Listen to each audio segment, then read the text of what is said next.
Antler Up, episode 12. Hey, we made it to a dozen. It's Tony Washington. Let's go. Antler Up, Edmonton. Touchdown, Elks. Hey, everybody. Welcome inside the Joey Moss Suite. It's our studio for Antler Up. Tony Washington is our guest today. Thanks for joining us, Tony. Appreciate it. Don't forget, you can you can subscribe wherever you get your podcasts. Please do that. And if you enjoy this episode of Antler Up, and really, why wouldn't you? Hit that share button and tell everybody else about it. And you can also throw us some stars and stuff like that. You know how it works. And don't forget as well, you can register and sign up for the YouTube channel, the Elks YouTube channel, with all sorts of great Elks content for you moving forward. So let's get into it now with Tony Washington. How are you, Tony? I'm doing all right. Excellent. I'm glad to hear that. 137 CFL games as of this sir. taping of Antler Up, 57 of them in green and gold, 2 Grey Cups. It's your 11th year in the CFL. If you count the Elks twice, you've been on 6 different teams. I'm going to guess there's not much you haven't seen in the Canadian Football League. No, not really. And it's 12 years. We count COVID. 12 years. Okay, that's true. I guess you got to count COVID, right? Yeah. You didn't play, but you had a contract, right? A contract. Yeah. There you go. Tell me about getting into the CFL. When you played first for Calgary in 2011, 5 games, I believe, that year. Correct, yeah. How did you find out about the CFL? How did the CFL find out about you? Honestly, I got a phone call from Coach Jones. He was a defensive coordinator at the time, and they were trying to get me to come up here. I didn't even know anything about the CFL, and that was the first time I heard of it, going through the combine, the NFL stuff, and I got my opportunity to come up here. And that's when your relationship with Chris Jones started, I guess. Exactly. What was that phone call like? Do you remember it? Vaguely. I don't really remember too much about it. I just was excited that I had an opportunity to continue to play football because at the time I was playing arena football, and that was no fun. Yeah, we're going to get to that later. I got that on my list of things to talk to you about. So we will get to arena football later on in the show today. 5 games in Calgary in 2011, and then, I'm going to guess it worked this way.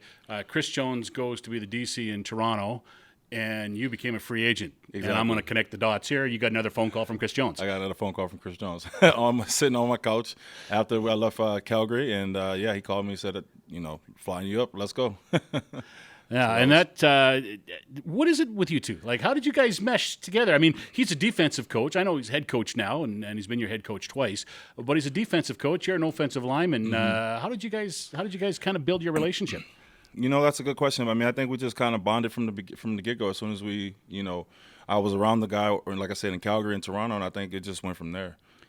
Nothing special. I think we just had a good bond, and he trusts me. I trust him. I believe in his system. I believe in his coaching style, and I think, I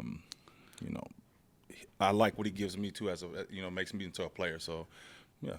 Must be pretty cool to have that kind of trust in your head coach, and for him to have that kind of trust in you, because that doesn't happen very often. No, and I've been around some good coaches, and I've been around coaches that I didn't like so much, and he's him and McAdoo actually are just coaches that I enjoy being around. Yeah. I guess the game is so much more fun. Going to work is more fun when you like who you work for, right? Yeah.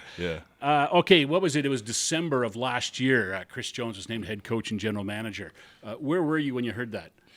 At that moment, I was in Florida. Yeah. When it was it December? Yeah, December. Yeah, I think I was in Florida. I was in Dallas. Actually, I was in Dallas. Yeah. And I figured at that point I was like, maybe I'll go back to play my final season with the green and gold again. Yeah. That's the thing. I was going to say. Did you say, okay, I heard that. Guess I'm going back to Edmonton. Yeah. Well, at that point I thought I was going to retire last year, and I heard about that, and I was like, I asked my girlfriend. I said, "Do you think I could play another year?"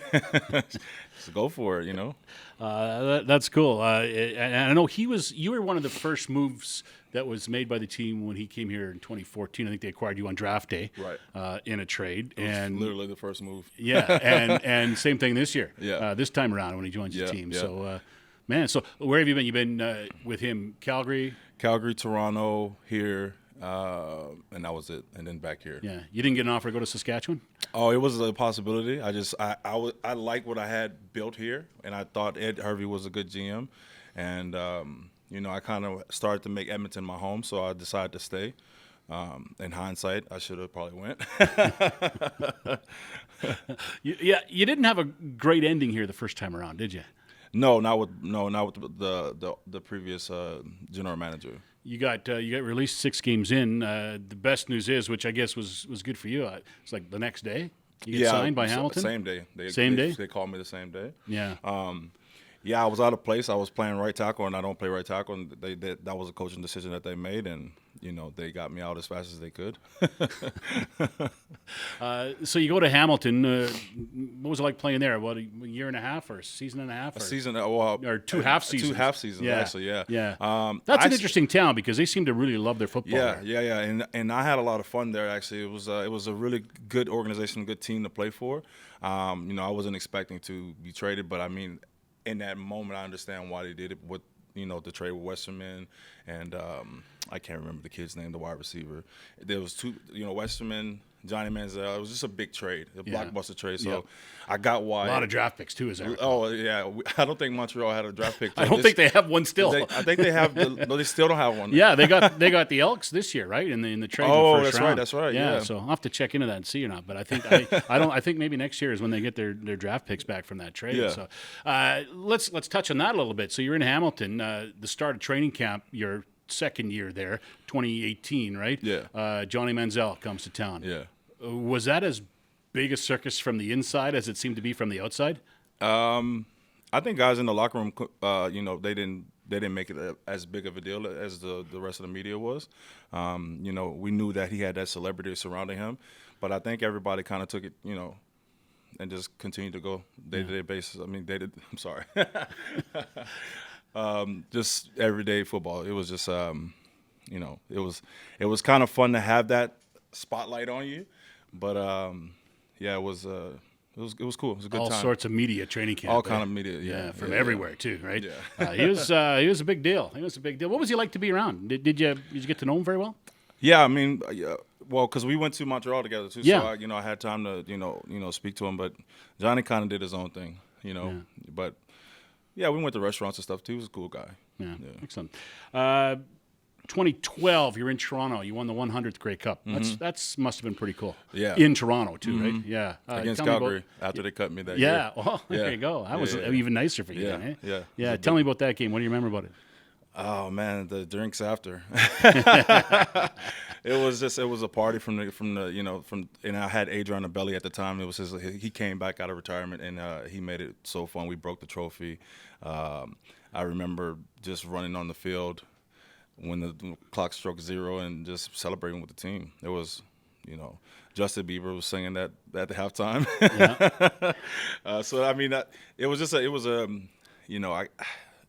just a surreal feeling. I was the first one that got introduced out the tunnel, so it was just things that I'll remember those things. Yeah. And then you come here, 2015. You're doing it all over again. Yeah, a little colder in Winnipeg, though. A little bit colder. Yeah. How was the party after that one? The same. But it was. I think the reason why I wanted to come back here was because of that year. The team that I had that year. I think that 15 Grey Cup was. It just was more surreal because of the guys who I played with, the relationships I had built, and with Coach Jones. So. It was still fun. That was a pretty special team. I mean, you guys overcame so much that year. I mean, if you go back, you lost your stadium for training camp. You had to go out to Spruce Grove. John White tears his Achilles in training camp, so he's done for the year.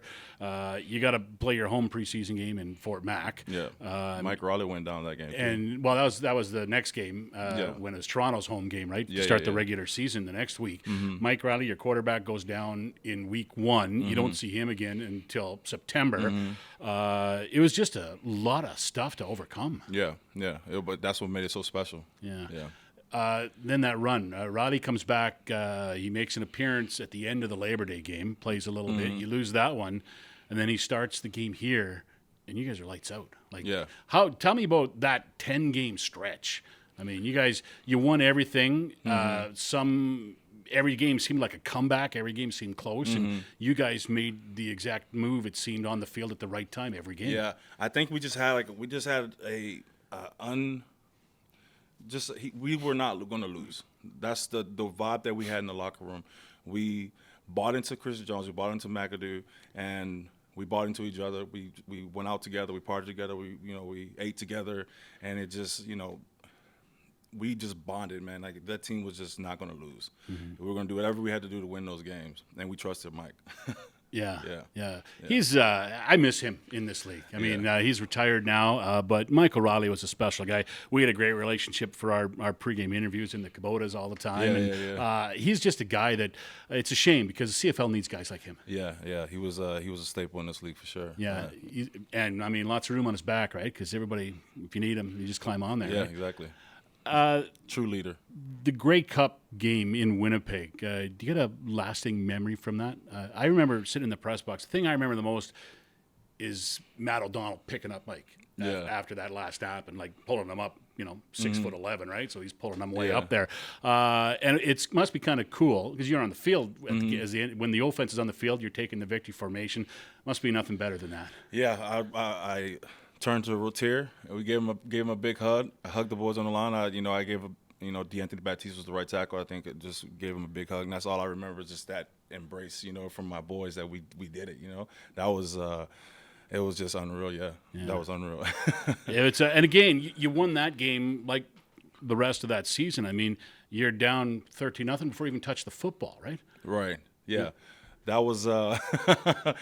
We were a little worried at the beginning. We were a little bit worried, but I mean that's what that team was. Though it didn't shake us at all. We just continued to go, continue to play, one play at a time, and it all worked out. Defense was they were the storyline there. The defense did a great job that game. Yeah. Is it kind of cool to have Chris kind of put the band back together a little bit? There's a few guys from that team who have come back to play. What's it like being with those guys again? Guys like Grimes and Lacey, and there's just some other guys too. Yeah. We try to recreate some of those same memories from 15, but we have to realize and move on that it's a whole different team. But it's cool to have brothers that I battled with in 15. And I hate that Grimes isn't out there. He's a huge loss to us this season. No, it's cool though. I'm glad that some of those guys are here. Like I said, I wish Grimes was playing. Yeah. You mentioned earlier that because of 2015, that's one of the reasons why you wanted to come back here. So you've kind of hinted at it a couple times when I've talked to you, and you said it earlier last year. Is your mind made up? This is. I think so. This is year last. I think so. Yeah. I keep saying it, but I think I'm ready to move on with my life and to get ready to go out there and start my second chapter. Yeah, it's I don't know if it's easy to talk about it now, but I mean, when you get to November, then it's like and that's what I'm saying it right now. So I'm, I love football. I know I've missed a lot of my children growing up. Everything's been focused on football and dedicated to football, and I've given a lot of time to this game. So yeah, right now as I'm saying it, that's sitting at 2-7, 2-8 right now. It's like a easy thing to say, but we get to the end and we start winning games and things start to feel happy again. Maybe not. We'll see. I'm not coming back to Edmonton though. I want to go home. I want to finally be home. It's kind of be a neat feeling. It doesn't happen a lot in football when you go out in your own terms too, right? When it's your decision. Right. Exactly. Quite often it's a team's decision. Exactly. Right? Yeah. So that's the huge. That's like I said. That's the reason why I came back, because I got to leave, retire. Green and gold. One of my favorite places, if not the best place I've ever played, and on my terms. Yeah. Are you registering things in your mind as you go through the season? Like, this is the last time I'm going to play here, or this is this is my last Labor Day game, or this is my last trip to Saskatchewan, or whatever. Yeah. Are you kind of making a scrapbook? Yeah. I was just funny because I was sitting out at the game before we played Saskatchewan. I laid there on the field, and I just was listening to the sounds, to the trucks backing up, the speakers, the people talking, guys. The ball being caught, the machines going off. I just laid there and listened, and I did the same thing in BC, and it's kind of hard to talk about. Well, let's take a little break then. Let's head to halftime here. More with Tony Washington coming up. Elks are in Ottawa tomorrow to play the Ottawa Red Blacks. Of course, Edmonton's coming off a very disappointing loss, 34-23 to the Saskatchewan Roughriders on the Brickfield at Commonwealth Stadium last week. They'll try and get back at it against the Red Blacks tomorrow. It's a 5 o'clock start. You'll be able to watch the game on TSN. You'll be able to listen to the game on 6:30. Ched, we'll have the countdown to kickoff at 3:30. Kickoff is at 5 o'clock for the Elks and the Red Blacks from Ottawa. Ottawa will also be the next home game for the Elks. The Red Blacks will visit here in the back half of this home set. That game will be Saturday, August the 27th. You can head to Ticketmaster to get your tickets for that. You can head to goelks.com to get all your ticket information for the Elks for the rest of this season. First up, though, in Ottawa tomorrow, the Elks and the Red Blacks, 5 o'clock start, TSN, and 6:30 Ched. The Antler Up Podcast is recorded in the Joey Moss Championship Suite. The Joey Moss Suite opened in 2022 to honor Joey, his great legacy, and to remember one of Edmonton's greatest heroes. The Joey Moss Suite is a great place to watch an Elks game from. To learn more about how to purchase the Joey Moss Championship Suite for an upcoming Elks game, email partnerships@goelks.com. All right, Tony, you're born in New Orleans, right? Yes. Okay. What do the locals say? New Orleans or New Orleans? Narlands. They say different. They say different from everybody else. Narlands. Born and raised there for most of it, right? Born there, left. I was kind of half and half. Born there, went to Dallas, grew up in Cedar Hill, and then went back. Probably when I was 11. Yeah, you left after Katrina, right? The second play a role time. in it? Yeah, I left because of Trina. Yeah. How bad was it? How bad was your place, your family's home? So I was in a apartment complex. I had just had my son actually. So for me, it was kind of a blessing. It sucked. It was not a good thing for the city, but it helped me continue my career. It helped me start my career in football, go to college. I had I lost clothes and furniture, but it didn't hit us as hard as it hit a lot of other people. Yeah, your family all came through it all right? Yeah, no, so besides my auntie, I think their basement was pretty bad, but as far as health goes, we all kind of got out of there. Yeah, it was the sites I don't think people who weren't in the middle of it can't even imagine how bad it was. Yeah, I still can't. I have a cousin that actually went through that and stayed in New Orleans and had to sleep at the Superdome. She said it was unreal. Yeah, it was no rules, no police officers, no energy, no electricity. Barely any water. It was just a bad situation. Yeah, that sounds scary. Yeah. So 2005 that was, right? So that's when you moved to Dallas? Yeah, why'd you pick Dallas? Well, that's where my family was living at. That's where my mom was at. Yeah. So we had to go find somewhere to go. So that's where I stayed with her until I went to college. Yeah. When did you start playing football? I was 9. Yeah, I was 9, and then I took a little break in high school. I played 1 year of high school football. I kind of got tired of it. Is that still in Narlands? Yeah, this is in New Orleans. So I took a break, and then I went back and I played my senior year, and then I just got hooked again from that moment. It's an addictive sport, isn't it? Yeah, very. Because once you get into it, I mean, they talk the ultimate team sport. I mean, it's the only sport where you have to. There are others you have to do it, but I mean, you rely on your teammates, but you still got to be good at it. But you got to rely on your teammates, and that's what I've noticed. I think guys have trouble saying goodbye to football more than other sports. I don't know if that's true or not, but that's kind of my take on it. It's the camaraderie. It's the brotherhood that we develop. I'm not saying that the other sports don't have the same thing.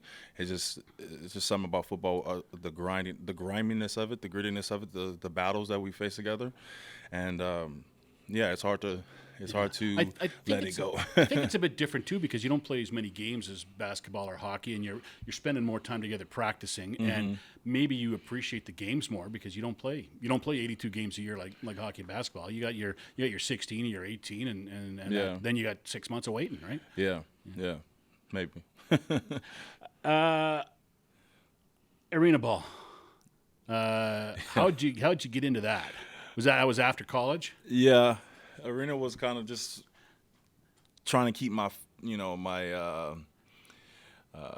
skill set going. I need to do something because I think that was around the time Jones had called me to come to Canada in 2011.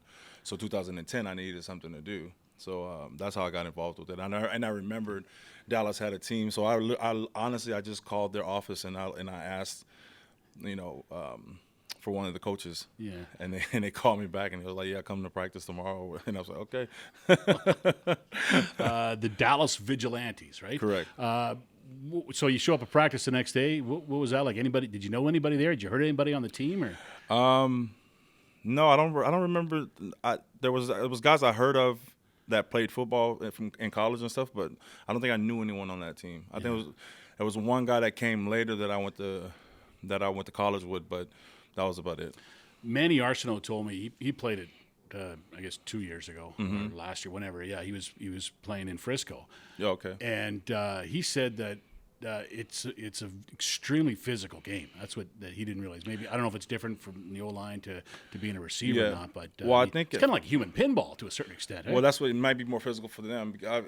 The trenches, it's not obviously the play is not as good, but it's a small space and the ball's gone pretty fast. So for me, it was a cakewalk. But I understand that running into that wall, being thrown over that wall is not, you know what I mean? That's probably not the best feeling. I mean, I've seen guys get flipped onto that concrete, and it doesn't look like fun. Yeah. So you're glad to get out of there? Oh, yeah. But, I mean, I had fun with it, though. I was still playing. It's kind of weird because I would play here, and when I was in Toronto, and then I think in my first year Toronto was my last. But I would play here, and then I would go back and play a season down there, and then I would play here and then go back. I did it for 2 years, and how'd the body come out of that? Does that beat you up? I'm 36 now, so I'm still. You're still playing. I guess playing. Pretty good, eh? Yeah. No, I was young and I feel like I can do anything. So yeah. How have you changed how you look after yourself as you get into your mid to late 30s now? Do you work out differently? Do you eat differently? Do you pay more attention to stuff? Well, not really. I kind of still. Me neither. I still think I'm 26. I think the only thing I do differently is I don't lift heavy anymore. Like I get in the weight room. I do good weight, but I don't try to power clean 300 pounds or bench press 500 pounds. Yeah. As we're taping this, it's after the loss last week to the Saskatchewan Roughriders here on the Brick Field. I've been talking to a lot of guys since that game, and they talked about the crowd and how loud they were and how excited they seemed. And it was kind of like the first time this year where they've kind of really felt that energy. Did you feel that too? Oh, yeah, it was a good vibe. I thought, this is the first time I really felt the crowd, This is the first time this season, and they really wanted this one. And I think the energy is we all thought it was, this was our week. Saskatchewan traveled very well too, so I think it was a little bit of a battle there between their fans and our fans. So it was good. I liked it. We got to get one for these guys, for our fans. Yeah, it's been a tough sled at home for sure. Yeah, they're hungry for a win, as are you guys, we are I'm too. sure. Yeah. Now, you're not trying to lose games. No. I know that. Yeah, that's the thing. It's so important in football, especially to win your home games, right? Yeah. I mean, that's everyone talks about protecting the house, right? Exactly. Yeah. And it matters for getting the crowd to come out. That noise, that loudness. It's hard to go play in some places, and when you don't have fans there that's supporting it kind of feel like you're out there by yourself sometimes. So we need to bring them back. We need to get back. We got to get back winning. Yeah, for sure. All right, let's go to the red zone. Last 3 questions All right. on Antler Up. You can answer them any way you like, long, short, Fast as I can. whatever you like. Yeah. I think I know the answer to this one because you kind of alluded to this already. First CFL game you ever saw? Ever saw? Well, I was here. It was my first. It was my first day in camp. That was the first time I ever saw the game at all. I'm surprised at how many guys have answered the first game they ever saw was the one they played in. Yeah. That you haven't. I guess some guys are older a little bit and they didn't see it on ESPN or whatever it plays down in the States. But I'm kind of surprised by that. Didn't even know about it. Yeah. That's funny, and here you are, 12 years later. Yeah, 12 years later, you're still going. All right, question number 2: your best favorite football memory? My favorite football memory. I mean, I obviously was winning the Grey Cups, hoisting the trophy. I would say probably sitting on the plane on the way back from 2015 Grey Cup with the Grey Cup sitting next to me. I was still a little bit inebriated, but I slept with the trophy, and that was a fun memory. Yeah. To feel that again, it was kind of perfect. Excellent. All right, last one. Biggest name in your phone? Biggest name in my phone? Yeah. Oh, I think I still have Johnny Manziel's name. I think I still have Johnny Manziel's number. Yeah, I think that's probably the biggest name I have in my phone. That's pretty good. Yeah, that's pretty famous. All right, man. And I want you to know, you were on the list of guys to have on this show. I'm going to tell you, about 2 weeks ago, we're practicing over inside at the Commonwealth Rec Center. Tony walks up to me. He's got his game face on. I mean, he's got his game face on. Helmet, everything. He just stands this close to me. Remember what you said? I don't want to be on Antler Up anyway. And here you are. That was my way of saying I wanted to be on it, and I hate that you didn't invite me. You were on the list before you said that. I want you to know that. So anyway, I just got pushed a little bit to get me on. I didn't scare you into it. A little quicker. Tony, thanks for doing this, man. I appreciate it. Absolutely. Appreciate you for having me on. It's been fun. Some great stories. Don't forget to join us each and every week for Antler Up. We got a little change coming up for you for Antler Up, though. For road games, weeks where there's a road game, we're going to be up here in the Joey Moss studio, and we're going to be talking to someone and telling stories. For the weeks when there's home games, we're going to be down there on the field. We're going to do Antler Up Live, and it's going to come during walkthrough the day before the game, and we're going to talk to some players, we're going to talk to some coaches, and we're going to set up the game for you, which would be the next day here at the brick field at Commonwealth Stadium. So if it's a road game that week, we're up here in the Joey Moss suite for Antler Up. If it's a home game, we're down on the field, and we're doing it live the day before. You can also watch it, of course, archived as well. So look forward to that coming up the rest of this season. He's Tony Washington.